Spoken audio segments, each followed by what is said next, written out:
আওয়ামী সরকার ও তার তৃণমূলের নেতারা পালিয়ে গেলেও থেমে নেই ভাতার কার্ড বাণিজ্য। কুষ্টিয়ার জগন্নাথপুর ইউনিয়নে বিভিন্ন ধরনের ভাতার কার্ডের বিনিময়ে নেওয়া হচ্ছে টাকা।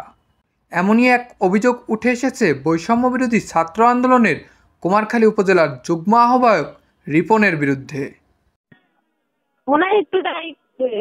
একটু আসবে 3500 টাকা বানিয়েছে। আমি মারটা করবো তো।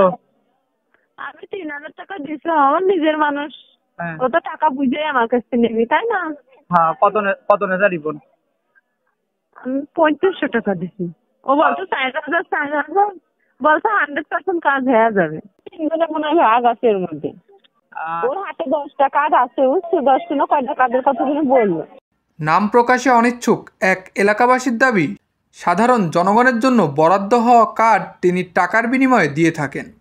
এমনকি জন্ম নিবন্ধন সংশোধন বাবদও তিনি বেশ কিছু টাকা নিয়ে থাকেন। তিনি সাবেক ছাত্রলীগের কর্মী ছিলেন বলেও জানান তার এলাকাবাসী। বৈষম্যবিরোধী ছাত্র আন্দোলনের আছে যুগ্ম আহ্বায়ক পদধারী, তার নাম আছে রিপন। হ্যাঁ, আছে জগন্নাথপুর ইউনিয়নের হচ্ছে ইউনো স্যারের আছে প্রতিনিধি। তো হচ্ছে এই রিসেন্টলি আছে জগন্নাথপুর ইউনিয়নে আছে 120 মতো ভাতার কার্ড আছে আর কি, বিধবা ভাতা আর যত সমস্যা প্রতিবন্ধী ভাতা, এই দুইটা মিলে। তো হচ্ছে চেয়ারম্যান মেম্বার কে যেমন ভাগাভাগি করে দেওয়া হয়, এরকম ভাগের ভাগ রিপন সাহেব নাকি 15টা পাইছে। তো আমি ওর কাছে জিজ্ঞাসি, ও সত্যতা বলতেছে না আমি 9টা পাইছি, 15টা পাইনি। তো একজন বলছে না 15টা পাইছি। 3500 টাকা নিয়েছে এক মহিলার কাছ থেকে, আর ওই রকম অনেকে সবার কাছ থেকে অনেকের কাছ থেকে নিয়েছে, কয়েকজনের কাছ থেকে, একজনের দুজনের কাছে নেই নেই, বেশিরভাগ মানুষের কাছ থেকে নিয়েছে। আরো একটা হচ্ছে নাকি জন্ম নিবন্ধন কার্ড সংশোধন বাবদ নাকি 1500 টাকা একজনের কাছে দাবি করছে।